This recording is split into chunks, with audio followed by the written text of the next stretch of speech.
Olá, amigos. É um prazer estar com vocês mais uma vez. Eu tenho falado bastante sobre aprimoramento pessoal, sobre alcançar o sucesso, buscar a felicidade. E, como sempre, alguns questionamentos. Eu sou espírita.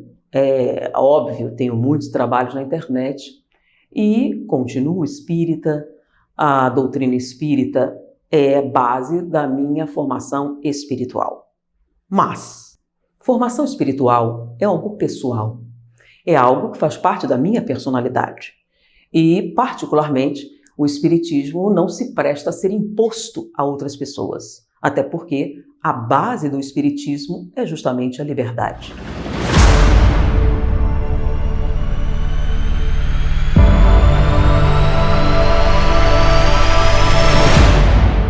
O espiritismo, quando analisa o surgimento da alma, ele coloca que a primeira característica que define a independência do espírito é a liberdade. De maneira que, por princípio ideológico, em vista de eu ter abraçado essa filosofia de vida, é que a liberdade é muito preciosa para mim e cercear a liberdade de outra pessoa se torna repugnante, antiético, dentro dos princípios que eu escolhi para viver. Então eu acredito que o espiritismo não se presta a cercear a liberdade. E quando você o faz, você está sendo antidoutrinário, uma vez que o primeiro presente que você recebeu é a liberdade de consciência, a liberdade, inclusive, de errar. Toda vez que alguém conversa comigo a respeito que é importante eliminar, controlar, forçar, ou dizer, ou expulsar, ou qualquer palavra semelhante, ou o que eu acho mais terrível, pureza de qualquer tipo.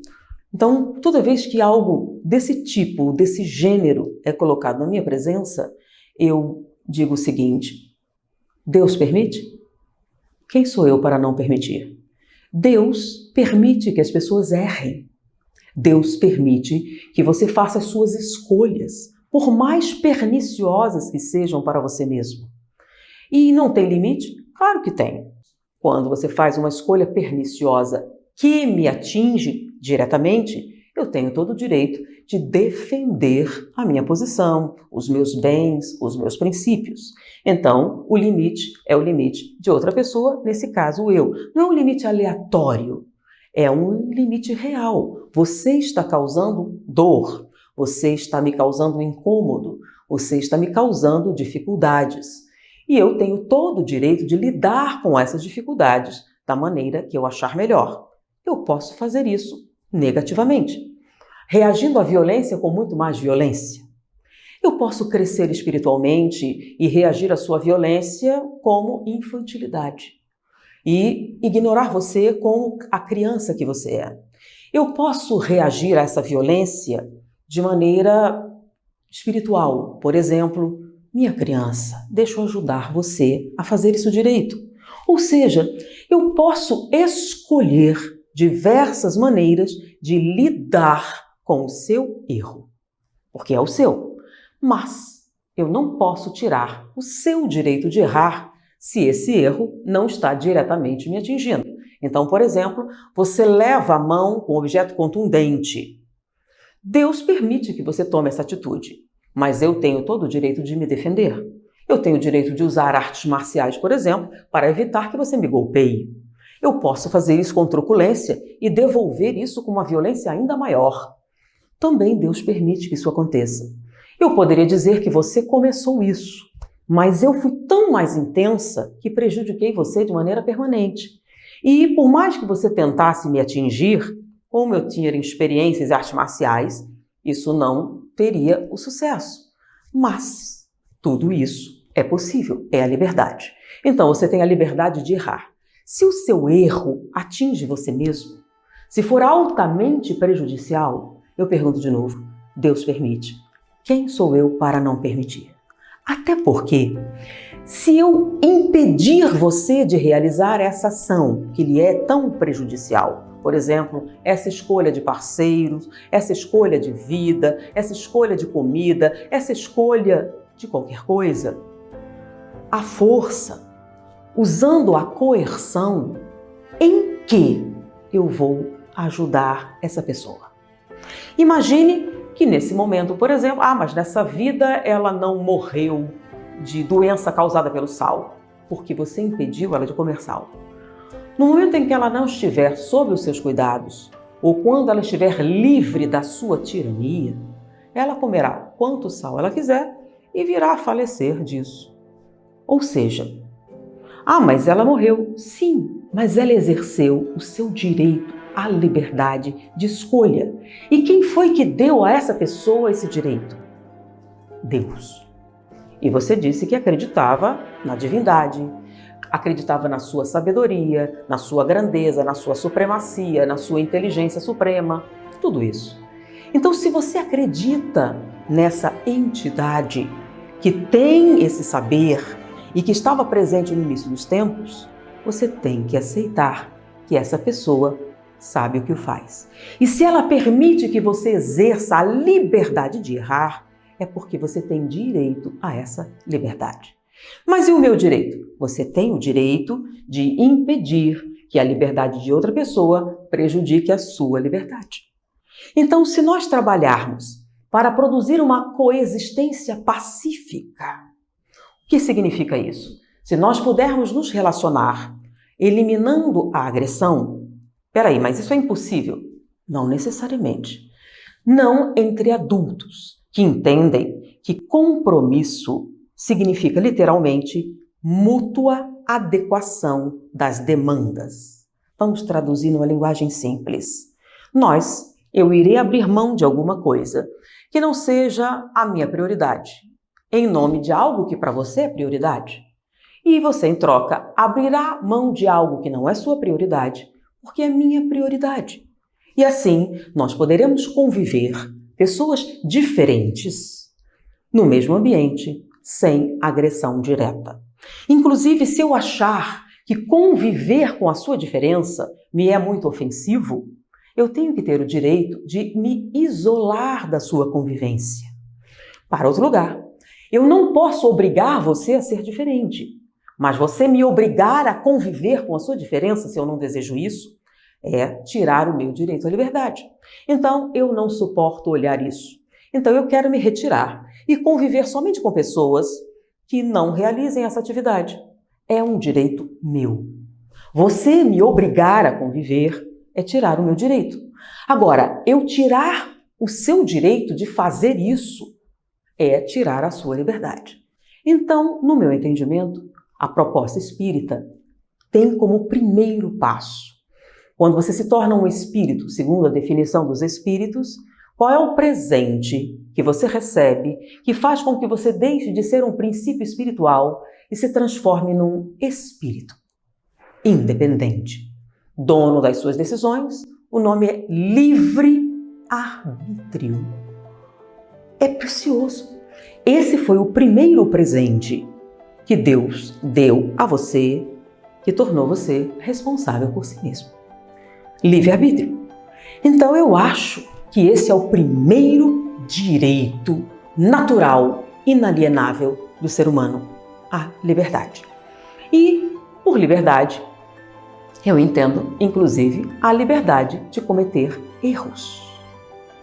Mas o erro, quando você pensa como uma pessoa materialista, você só tem essa vida, errou, perdeu, então você tem poucos anos, qualquer erro é um desperdício.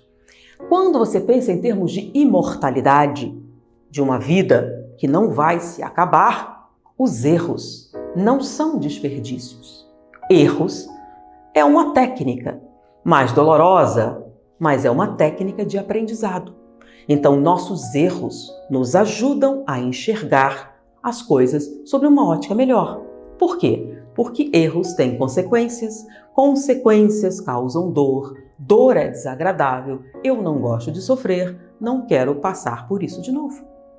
E é uma experiência muito mais intensa, profunda e marcante do que o aprendizado por transferência, quando alguém me conta do que sofreu quando fez aquilo.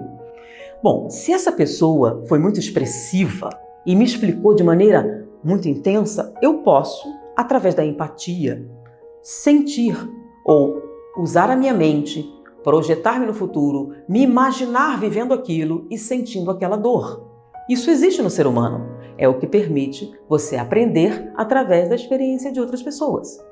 É claro que para que isso aconteça, você vai depender do outro contando a você corretamente, verdadeiramente, o que foi que ele fez, o que foi que ele sentiu, o que foi que aconteceu.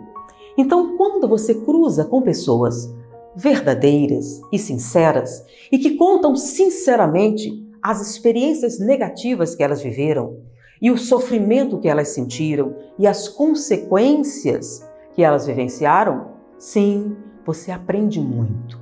Se você tiver essa abertura, essa empatia, você pode, inclusive, sentir e tornar seu ou sua a experiência de outra pessoa e, com isso, essa experiência deixa de ser dela e passa a ser sua também.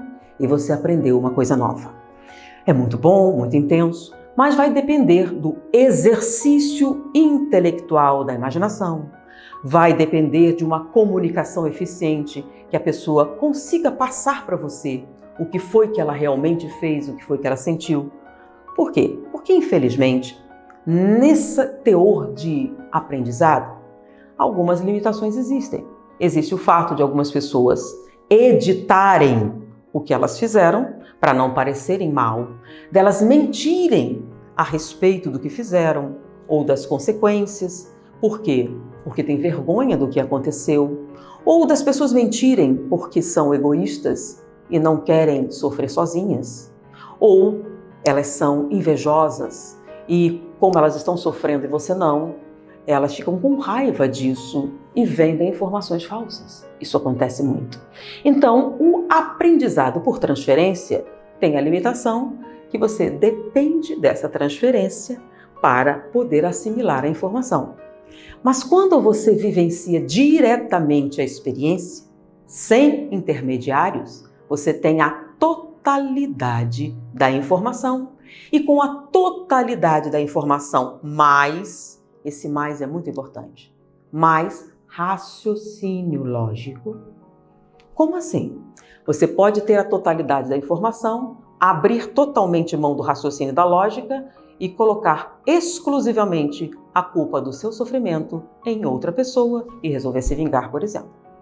Mas, o mais, você pode acrescentar aos fatos que você tem em sua posse, da sua experiência, acrescentar o raciocínio, que é a análise e ponderação dos fatos, e chegar a uma conclusão pertinente de que eu fiz isso.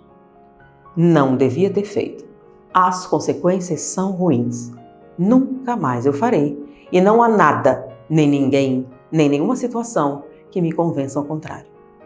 É um aprendizado definitivo que mudou você para melhor. Por quê? Porque outras pessoas que aprenderam por transferência, ouviram falar ou têm uma vaga ideia do que seja, podem ser convencidas a cometer um erro. Mas você, que sabe exatamente o que aconteceu, que acontece e que acontecerá, nunca mais cairá nessa situação. Ou seja, você que viveu, você que errou, você que sofreu, sabe muito mais do que aquele que nunca passou por isso. Você tem a certeza absoluta a seu favor. Então, você que errou, você que sofreu muitíssimo e que se sente inferior por isso, na verdade, é uma pessoa muito melhor do que qualquer outra, porque você nunca mais fará isso. Diante disso, você é a pessoa mais confiável na face da Terra com relação a essa questão. Eu já disse isso para muitas pessoas que cometeram erros e sofreram muito e que se sentiam inferiores ou inferiorizadas e que não se sentiam capazes de assumir determinadas tarefas porque erraram muito. E eu disse, nossa, mas você é a pessoa ideal, porque você nunca mais vai fazer isso. Ninguém nunca vai te convencer. Você é uma pessoa inabalável. Que é a qualidade da fé? Então você tem uma fé inabalável, porque você sabe exatamente quais as consequências dos seus atos. Então, diante disso, eu digo que nós não podemos impor a outra pessoa Absolutamente nada. Peraí, então como é que eu vou fazer? Se você quer ensinar alguém, você pode ensinar sobre coisas que você pensou, fruto de raciocínios lógicos que você fez usando essa coisa maravilhosa, que é a sua capacidade de se projetar no futuro, onde você usa raciocínios lógicos, algumas informações e projeta cenários e acontecimentos. E aí você explica para as pessoas o que poderia acontecer nessas circunstâncias. Mas lembre-se, o que poderia acontecer. Você pode falar utilizando a experiência de outras pessoas. A estatística normalmente acontece e uma série de outras coisas. Você pode ensinar de diversas maneiras, mas uma das maneiras mais eficientes, uma das melhores maneiras de ensinar é vivendo e demonstrando em você mesmo a eficácia da sua teoria ou da sua explicação. Você fez com você? Qual foi o resultado? O resultado é esse. Eu fiz assim. E as pessoas irão ver, obviamente, os fatos de que você alcançou o resultado pretendido, de que a sua informação é boa e o que os moderninhos chamam de autoridade social. Você é o que está dizendo que é. É diferente do marketing, em que você projeta uma propaganda que pode ou não ser verdadeira. Então, você é o que você diz. E se você é o que você diz, você tem a autoridade da sua presença. Então, vamos falar sobre melhorar a voz. Eu estudei bastante sobre melhorar a voz. Eu queria melhorar minha voz. Eu tenho a diferença entre antes e depois. Então, eu poderia falar, gente, eu quero ensinar a vocês a melhorar a voz. Interessante, a voz dela é muito boa. Ela nasceu assim? Não, era diferente. Nossa, eu vou ouvir o que essa pessoa tem a dizer. Por isso, a melhor maneira de ensinar foi a que Jesus usou, o exemplo. Ele era o que dizia, ele viveu o que disse. E até hoje, a marca da presença dele, que impactou tão profundamente algumas pessoas, existe em ecos na fala de outras pessoas. Então, uma pessoa que fala de Jesus, mas ela não tem essas qualidades, ela não tem, mas ela está falando de alguém que tinha. E que era uma qualidade tão forte que impactou as pessoas. E o eco transparece, mesmo na voz daquele que não tem esses valores. Porque ele era exatamente o que disse que era. Algumas pessoas que tentam negar absolutamente esses valores dizem que ele não existiu, foi um mito. Mas olha só, é um mito tão bem acabado, tão facilmente de ser demonstrado cientificamente, que é meio difícil de ser mentira.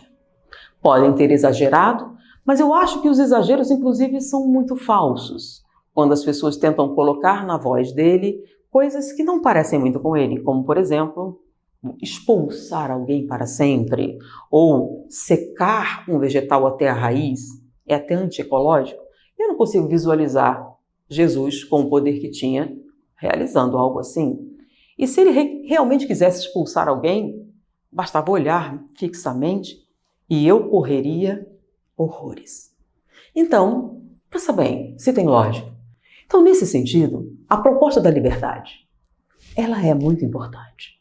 Toda vez que você exerce a coerção de qualquer natureza, a violência, você está cometendo um ato antiético que terá consequências, principalmente na sua liberdade. Então as pessoas têm o direito de errar, têm o direito a ter suas opiniões, têm o direito de fazer suas escolhas, e eu também. Você tem, inclusive, o direito de não conviver com essas pessoas, se você não quiser, nem ser obrigado. Então, eu entendo que você possa achar errado a religião de uma pessoa. Essa pessoa segue uma religião que diz que determinado comportamento é abominável e que merece a morte. E você acha isso errado. Mas é a crença dessa pessoa e ela convive com isso. Sim, mas é uma crença errada. Sim, é uma crença errada. Mas enquanto ele não usar de violência contra você, enquanto ele não usar de coerção contra o seu desejo de se comportar de determinada maneira ou viver de determinada maneira, ele tem o direito de conviver com os seus erros. E o meu direito? Você tem o direito de fazer o que quiser. Mas a existência dele me incomoda. Sim, mas é um fato que ele existe, é um fato que ele tem direito a viver e é um fato que ele tem direito às suas opiniões. Mas a pergunta que eu venho dizer é o seguinte: por que a existência dele, a opinião dele, o desejo dele deveria ter impacto no seu? Por quê? Você não tem certeza de quem você é, do que você vive, do que você pensa? Você é tão inseguro que a opinião de outra pessoa é tão ameaçadora assim? Então, talvez o problema não seja ele, com os pensamentos primitivos, com as escolhas, não interessa o quê, e sim você, que não tem certeza de que o que você pensa, sente ou é está correto. Então, não transfira para outra pessoa um problema que é seu. Então, eu acho que as pessoas têm o direito a pensar o que quiserem. E eu tenho que conviver com isso. Quando esse pensamento me incomoda muitíssimo, e eu gostaria que a pessoa mudasse, vem cá, por que você gostaria que a pessoa mudasse? Talvez porque eu goste muito da pessoa, talvez porque eu tenha interesse, talvez porque eu queira que ela seja feliz. Então, eu posso conversar, eu posso perguntar por que você pensa assim, eu posso questionar, eu posso abalar as suas convicções usando argumentos válidos e sólidos. E se nada disso funcionar, por exemplo, ela é avessa à argumentação, ela não aceita o pensamento ou não respeita o que você está dizendo, você pode sempre usar o seguinte argumento: bom, talvez eu esteja errado, talvez você esteja certo, mas você é feliz? Você está realizado? Comparando eu e você, eu pareço mais feliz? Eu pareço mais realizado? Então, quem sabe, talvez eu não tenha as palavras para convencer você do seu equívoco. Mas você não gostaria de pensar na probabilidade, analisando as consequências de que talvez o equivocado seja você? Mesmo que essa conversa não produza resultados, ela produziu uma semente. Porque é um pensamento muito lógico. Você não é um agressor. Você não tentou destruir a vida que essa pessoa construiu. Não interessa o que você acha sobre ela. É a vida da pessoa. E ela tem todo o direito de vivê-la como quiser. Você não agrediu. Por quê? Mas peraí, por que você não agrediu? Ué, porque Deus deu esse direito para ela. Eu respeito Deus muitíssimo e eu acho que Ele está absolutamente certo. Diante disso, ela tem todo o direito de fazer isso. Eu não agredi.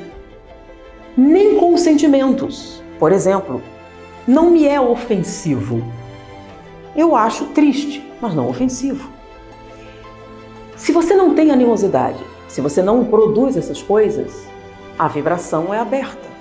E no momento em que a pessoa pensar sobre, será que eu sou realmente feliz? Ela parece o mais feliz? Será que ela é realmente feliz? No momento em que a pessoa se questionar, você tem uma semente. Não importa se essa semente vai aparecer daqui a um mês, um ano, outra encarnação, ou 3 mais tarde. Aconteceu e você faz parte disso, com o seu amor, com a sua tolerância, com a sua capacidade de não agressão, com a sua capacidade de conciliação e com a sua capacidade de viver um compromisso. Compromisso que significa mútua adequação das demandas. Muita paz.